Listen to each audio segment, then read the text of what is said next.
प्यारे बच्चों, आज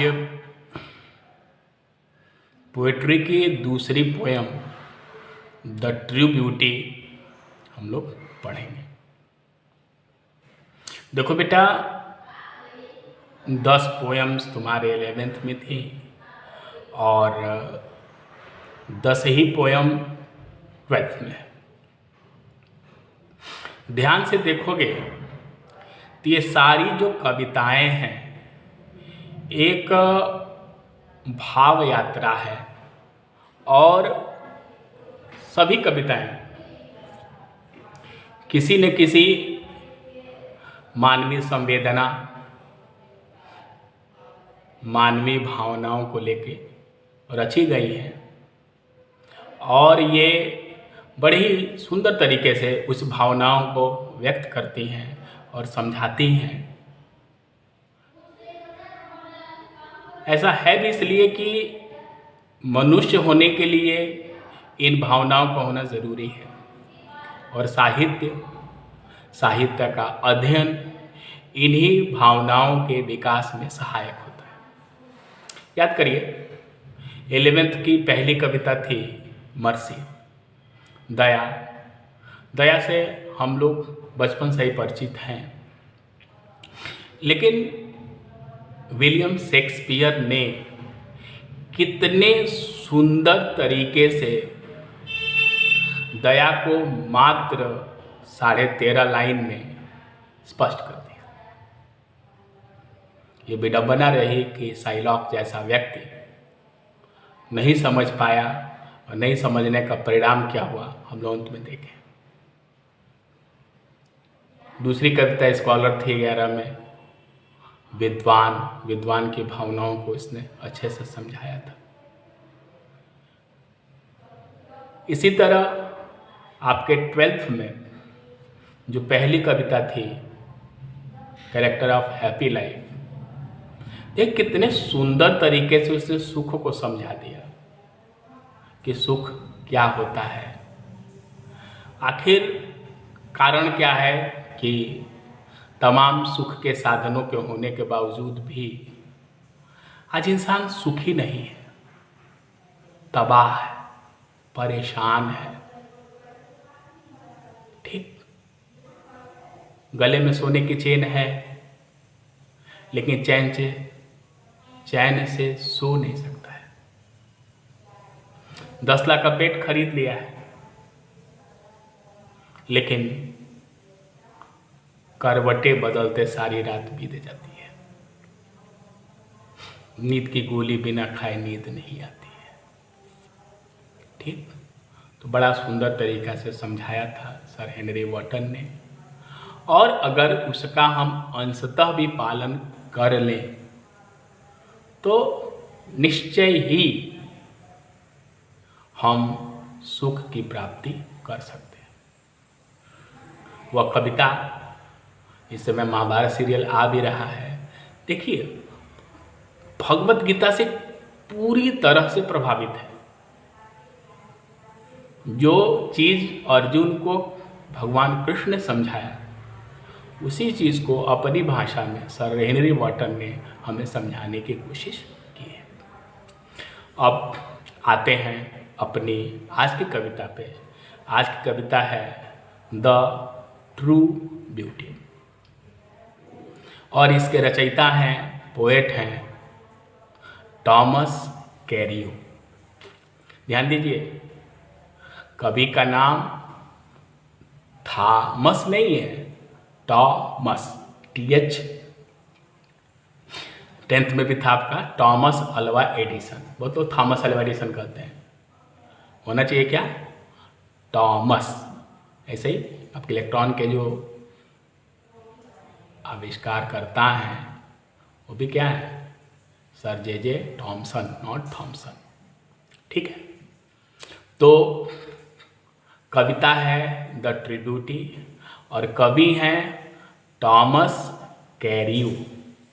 कैरियो को उच्चारण भी ध्यान से समझ लीजिए, जैसे FEW हम लोग फ्यू पढ़ते हैं, JEW जीव पढ़ते हैं, MEW म्यू पढ़ते हैं, DW ड्यू पढ़ते हैं, वैसे CA से के पढ़ेंगे और R से रिव, यानी कि टॉमस कैरियो, के रिव। ओके, तो कविता है द ट्रिब्यूटी और कवि हैं सर टॉमस कैरियो।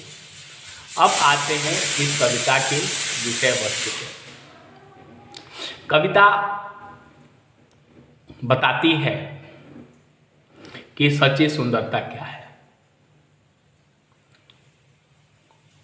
मूल रूप से अगर हम सुंदरता की बात करें तो सुंदरता दो प्रकार की होती है। एक होती है भौतिक सुंदरता और दूसरी होती है आध्यात्मिक सुंदरता। अगर व्यक्ति के रूप में लें तो भौतिक सुंदरता का मतलब हुआ शारीरिक सौंदर्य, तन की खूबसूरती, और आध्यात्मिक सुंदरता का मतलब हुआ आत्मिक सुंदरता, मन की सुंदरता, मन की खूबसूरती। ये कविता 2 स्टैंजा में है, 6 लाइन का पहला स्टैंजा, 6 लाइन का दूसरा स्टैंजा। पहले स्टैंजा में कवि ने जो शारीरिक सुंदरता है, जो शारीरिक सौंदर्य है, उसकी चर्चा की है। 4-5 चीज़ों के मार्फत से लेखक ने समझाया है शारीरिक सौंदर्य को। आँख, ओंठ, कपोल, दांत, और बताया है कि जैसे जैसे समय बीतता है, जैसे जैसे बुढ़ापा आता है, यहाँ पे समय को कवि ने मानवीकृत कर दिया है कि समय, बुढ़ापा इन सुंदरता को धीरे धीरे क्षय करता जाता है। जैसे जैसे उम्र बढ़ती है, बुढ़ापा आता है, जो आँखें सितारों की तरह चमकीली होती हैं, झील की तरह गहरी होती हैं,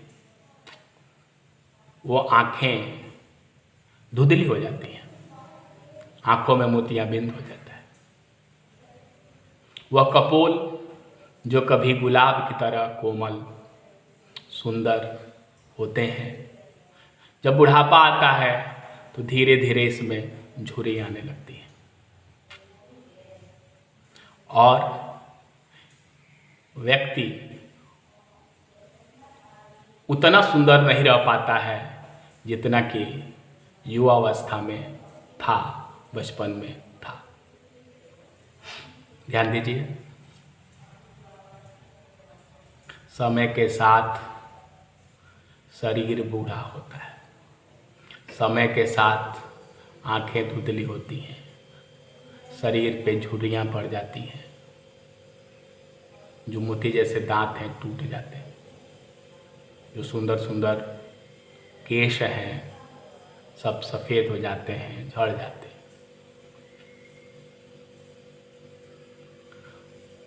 लेकिन दूसरे स्टैंजा में कवि मन की सुंदरता की बात करता है, आत्मिक सुंदरता की बात करता है। और ध्यान से देखिए, जो मन की सुंदरता है, मस्तिष्क की सुंदरता है, हृदय की सुंदरता है, अर्थात आपका आचरण, आपकी सोच, आपकी भावनाएं, ये बेटा समय की जो छुरी है उससे कटती नहीं है। शरीर बूढ़ा हो जाता है लेकिन व्यक्ति का जो ज्ञान है वो थोड़े बूढ़ा होगा। जो व्यक्ति का आचरण है उस पर झुर्रियाँ थोड़े पड़ेंगी। फिर हम महाभारत सीरियल की बात कर लें। भीष्म पितामह इस समय सरसैया पर लेटे हुए हैं, श्वेत केश, चेहरे पे झुर्रियाँ, लेकिन जो उनका व्यक्तित्व है, जो उनका आचरण है, वो क्या कहीं से बूढ़ा हुआ है? स्वयं स्वर्ग से उनके पिता शांतनु को प्रणाम करने के लिए आए। यही है आचरण। तो अगर हमारी आचरण की खूबसूरती रहेगी, हमारी सोच, मन, मस्तिष्क की खूबसूरती रहेगी, तो ये कभी भी समय के साथ क्षय नहीं होगा। और जो क्षय नहीं होता है वही सत्य होता है, क्योंकि वही शाश्वत होता है। तो कवि ने अंत में फैसला भी सुना दिया है कि वह शारीरिक सौंदर्य जिसमें कि आत्मिक सौंदर्य न हो, वह निंदनीय है, वह ग्राह्य नहीं है। ओके, एक चीज और आपको बता दें कि अक्सर आप लोग सुने होंगे, हमारे दूरदर्शन ने उसका ध्येय वाक्य भी लिखा होता है, सत्यम शिवम सुंदरम। सबसे पहले सत्य, फिर शिव, फिर सुंदर, उल्टा चलते हैं। सुंदर वही है जो शिव है, जो सत्य है। सुंदर मतलब, सुंदर वह चीज होती है जिससे हमें सुख मिलता है, जिससे हमें आनंद मिलता है। कहते हैं ना कि घर बड़ा सुंदर है, देख के खुशी होती है। Taj Mahal is the most beautiful building. क्यों? क्योंकि ताजमहल देख के लोग खुश होते हैं, उनका आनंद मिलता है। ओके, गुलाब का फूल बहुत सुंदर है, देख कर मन खुश हो जाता है। शिव, शिव का मतलब होता है कल्याण, जो कि कल्याणकारी हो, जिससे किसी का भला हो। ओके, एक बार पूछा गया था बीरबल से, बताओ बीरबल सबसे खूबसूरत फूल किस चीज का होता है? तो बीरबल ने जवाब दिया था कपास। सब लोग हंसने लगे। उसने बताया कपास का फूल इसलिए खूबसूरत होता है कि कपास के फूल से रुई निकलती है, और उस रुई को जब बनाया जाता है तो धागा बनता है, उस धागे से वस्त्र बनता है, और उस वस्त्र से लोगों के तन ढकते हैं। तुलसीदास ने भी कहा है कि जे सही दुख पर छिद्र दुरावा, वंदनीय जग आदर पावा। तो वे लोग वंदनीय होते हैं। कपास तमाम प्रक्रियाओं से गुजर के वस्त्र बनता है, दूसरे के अंगों को ढकता है। सत्य मतलब शाश्वत, जो था, जो है और जो हमेशा रहेगा। ओके, और रोमांटिक एज के बड़े महान कवि जॉन कीट्स, जिनको सुंदरता का पुजारी भी कहा जाता है, जिनको पोएट ऑफ ब्यूटी भी कहा जाता है, उन्हें बड़ी खूबसूरत लाइन कही थी, a thing of beauty is a joy for ever. खूबसूरत चीज़ वही है, सुंदर चीज़ वही है जो सदा सदा के लिए आपको सुख दे। सच्ची सुंदरता वह है जो न कभी मिटती है, न कभी घटती है, न कभी खत्म होती है, बल्कि सदा सदा निरंतर और भी अधिक आनंद देती जाती है। उस सुंदरता को हम कैसे सुंदर कहें? जो क्षण भर के लिए आपको मजा दे और फिर सजा ही सजा दे, उसको तो सुंदर नहीं कहेंगे। सुंदर वह है जो आज भी सुख दे, कल भी सुख दे, परसों भी सुख दे। राइट? इसीलिए भगवान शिव ने कहा था पार्वती जी से कि उमा सत्य कहूँ निज अनुभव अपना, सत्य हरि भगति जगत सब सपना। ये जगत की जो सुंदरता है वो स्वप्न की तरह मिथ्या है। शाश्वत खूबसूरती ब्रह्म की है, आचरण की है, ज्ञान की है। अब इसके बाद हम लोग कविता पढ़ेंगे और जो बताए हैं वो लिख के दे देंगे, घबराइएगा मत, सब कुछ स्पष्ट हो जाएगा। ओके, अब किताब पे आते हैं। अब इस कविता के जो साहित्यिक सौंदर्य हैं, काव्यगत सौंदर्य है, उनको देख लें। यहाँ देखिए लास्ट में चीक है, यहाँ पे सीक है, यहाँ पे एडमायर्स है और यहाँ पे फायर्स है। तो ये ए हो गया, ये हो गया, ये बी हो गया, ये बी हो गया, और ये दोनों एक जैसा है तो ये सी हो गया, ये सी हो गया। तो पूरा ये जो स्टेंजा है ये 6 लाइन का है। कितने लाइन का है? 6 लाइन का। 2 लाइन के जो होता है स्टेंजा उसको कहते हैं कपलेट। जो 4 लाइन का होता है उसको कहते हैं क्वार्टरेन, जो कि आपके कैरेक्टर ऑफ हैप्पी लाइफ में था। और ये 6 लाइन का है तो 6 लाइन को कहेंगे सेस्टेट, SESTET। ओके, तो इसमें स्टेंजा लिखिएगा सेस्टेट। आगे भी लिख सकते हैं stanza is sestet and it is made of 1 क्वार्टरेन, एक क्वार्टरेन है, और एक कपलेट है, एक 2 लाइन का है। ओके, तो stanza sestet, a quatrain and a couplet. Okay, rhyme scheme क्या लिखेंगे? A B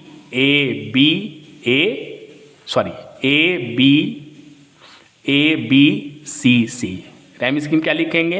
A B C C. देखिए ये चीज़ सेकेंड स्टैंजा में भी है, ए बी सी सी। तो इस पूरे कविता की जो राइम स्कीम हो गई A B C C.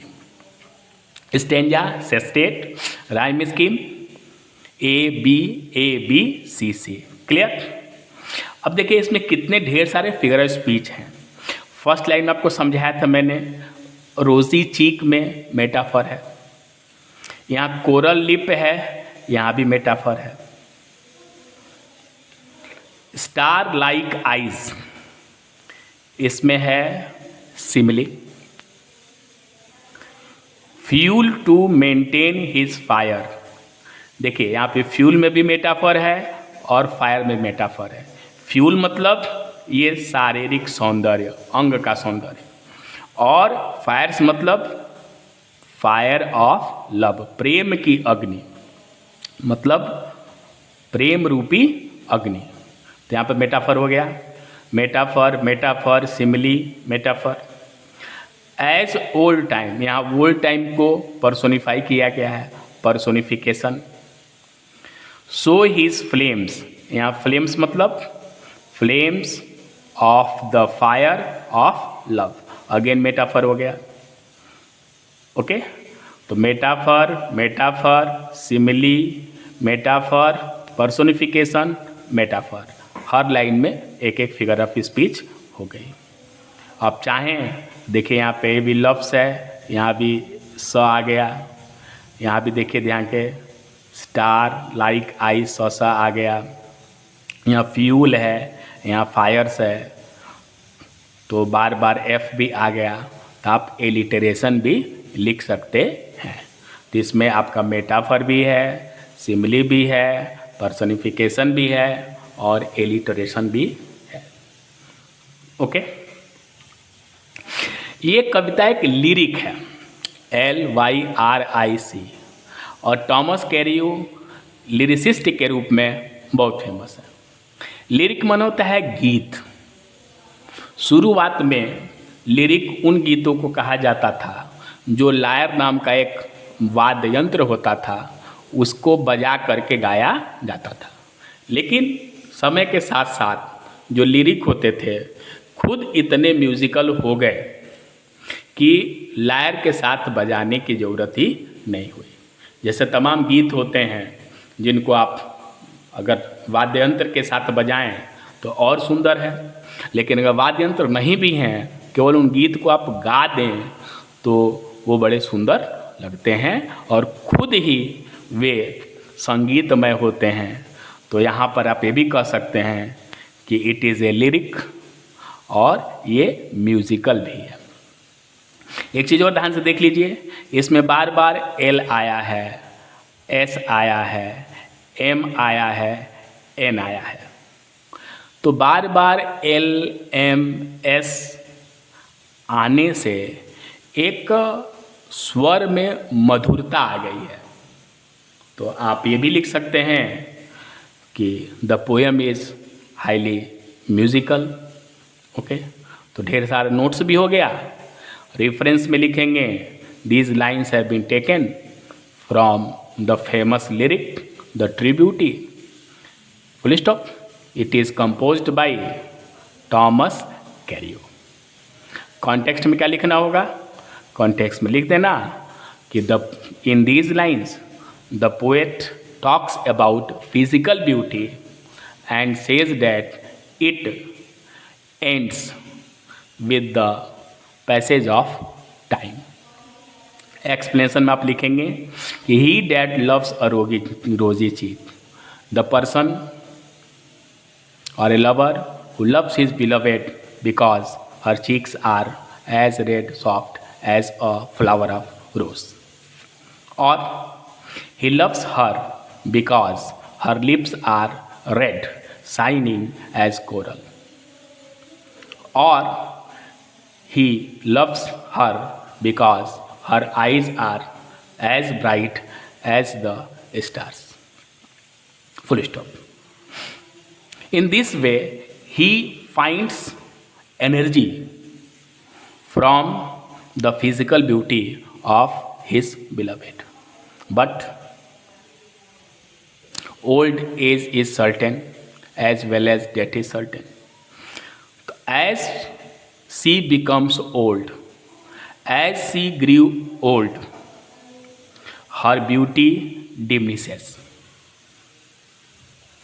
Her cheeks are not more rosy, her lips are not coral-like, her eyes are not star-like, and then the physical beauty which gives him energy to maintain the fire of love is ended, and with this his love also ends, and the flame of his love must waste away. So this beauty, this physical beauty, this beauty of body is not permanent, it is not long lasting, so we cannot say this beauty is true beauty, this beauty is not true beauty, this is false, because this is not forever. सच्ची सुंदरता वही है जो सदा सदा के लिए होती है, ये सदा के लिए नहीं है, ये सच्ची सुंदरता नहीं है. The true beauty is a joy forever, the true beauty never diminishes, the true beauty never ends, and this beauty ends. So this beauty is not true beauty, it is a fake beauty, it is false beauty. Okay, अब अगले में अगला stanza बता देते हैं. आइए poem को पढ़ते हैं. कवि, फिर से नाम बोल दे रहे हैं, टॉमस कैरियू. कवि टॉमस कैरियू इस पहले स्टेंजा में physical beauty, beauty of body की चर्चा करता है और बताता है कि समय के साथ ये चीज़ें समाप्त हो जाती हैं. ध्यान से समझिए, बहुत ही सुंदर पोयम है. ही, वह मतलब वह इंसान. डैट, जो रिलेटिव प्रोनाउन. लव्स, प्रेम करता है. और रोजी चीक, देखिए यहाँ पे एडजेक्टिव मेटाफर है. गुलाबी गाल, गुलाबी कपोल, मतलब गुलाब के जैसे लाल कोमल कपोल. मेटाफर है, एडजेक्टिव मेटाफर, यहाँ एडजेक्टिव है. और ये अगर रोज चीक कहा जाता तो नाउन मेटाफर हो जाता. वह व्यक्ति जो किसी गुलाबी कपोल को प्रेम करता है, और या अ कोरल लिप एडमायर्स. कोरल एक मूंगा होता है, रत्न है, एकदम लाल. कई लोग मूंगा पहनते भी हैं, मंगल का यह रत्न है और लोग अंगुली में इसको धारण करते हैं. और कोरल लिप एडमायर्स या मूंगे जैसे ओंठ लाल. एडमायर्स माने होता है प्रशंसा करता है, प्रेज। क्लियर? वह व्यक्ति जो किसी गुलाबी कपोलों से प्रेम करता है या मूंगे जैसे लाल ओंठ की प्रशंसा करता है या फ्रॉम स्टार लाइक आइज, यहाँ पे सिमली हो गई क्योंकि लाइक आ गया, या स्टार लाइक आइज, स्टार माने तारा, सितारा, लाइक माने जैसी, आइज माने आँखें, जो तारे जैसी चमकीली आँखों में डथ सीख, बता दिया, डथ जोड़ देने के लिए आया है, तलाशता है। फिर से देख लीजिए, वह जो गुलाबी कपोल से प्रेम करता है या मूंगे जैसे लाल ओठों की प्रशंसा करता है या सितारे जैसी चमकीली आँखों में तलाशता है। क्या तलाशता है? फ्यूल। फ्यूल मतलब होता है ईंधन। आप लोग विज्ञान में पढ़े होंगे छोटी कक्षाओं में। ईंधन वह पदार्थ होता है जिसके दहन से हमें ऊर्जा, ऊष्मा मिलती है। जैसे कोयला को जलाते हैं तो ऊष्मा मिलती है, एलपीजी गैस को जलाते हैं ऊष्मा मिलती है, केरोसिन ऑयल जलाते हैं ऊष्मा मिलती है, लकड़ी जलाते हैं ऊष्मा मिलती है। तो ये सब ईंधन है। फ्यूल टू मेंटेन, मेंटेन मतलब बनाए रखना। हिज फायर्स, फायर्स मतलब अग्नि। अब यहाँ पर फिर मेटाफर हो गया। कैसी अग्नि? अपने प्रेम की अग्नि। क्लियर?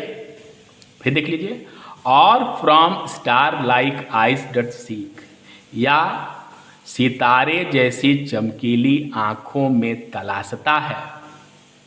फ्यूल ईंधन अपने प्रेम की अग्नि को बनाए रखने के लिए।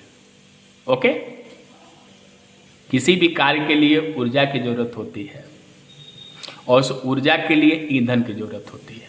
चाहे गाड़ी चलाएंगे तो पेट्रोल चाहिए, ट्रेन चलती है, मोटर गाड़ी चलती है, डीजल चाहिए, उसका दहन होता है, ऊर्जा मिलती है, वैसे गाड़ी आपकी चलती है। तो जो व्यक्ति अपनी प्रेमिका के सितारे जैसी चमकीली आँखों से या फिर मूंगे जैसे उसके लाल ओंठों से या फिर गुलाबी गालों से ही एनर्जी पाता है, वहीं से उसको ईंधन मिलता है अपने प्रेम की अग्नि को जलाए रखने के लिए। तो फिर क्या होता है? As old time makes this decay, जैसे जैसे बुढ़ापा इसका क्षय करता है, एज जैसे जैसे, सो वैसे वैसे। यहाँ पे आप सिबली मत समझ लीजिएगा। एज जैसे जैसे, ओल्ड टाइम बुढ़ापा, बुढ़ापा को यहाँ पे मानवीकृत कर दिया गया, यहाँ पे पर्सोनिफिकेशन है, मानवीकरण अलंकार है। As old time makes this decay, जैसे जैसे बुढ़ापा इनको क्षय कर जाता है, अर्थात यह ईंधन खत्म होता जाता है। सो हिज फ्लेम्स, वैसे वैसे उसकी जो फ्लेम्स हैं, किसी की फ्लेम्स? फायर फ्लेम्स, फायर प्रेम की अग्नि, फ्लेम्स प्रेम की अग्नि की लपटें मस्ट, देखिए मस्ट है, मस्ट मतलब अवश्य ही, निश्चित रूप से, वेस्ट अवे समाप्त हो जाती हैं, खत्म हो जाती हैं, बुझ जाती हैं। आपके अगर गाड़ी में, मोटरसाइकिल में पेट्रोल भरा लिया, फुल टंकी है, चलते चलते चलते चलते तेल खत्म हो जाएगा, गाड़ी रिजर्व में आ जाएगी और जब पूरी तरह से टंकी खाली हो जाएगी तो गाड़ी आपकी रुक जाएगी। हमारे घर में खाना बनता है, गैस सिलेंडर गैस कम हो जाएगी, जब गैस सिलेंडर में सारी गैस खत्म हो जाएगी, चूल्हा बुझ जाएगा। उसी प्रकार जब उसका ईंधन क्या है? शारीरिक सौंदर्य। जब शारीरिक सौंदर्य उसका खत्म हो जाएगा तो उसका ईंधन भी खत्म हो जाएगा और उसकी प्रेम की जो अग्नि है वह भी बुझ जाएगी। ओके।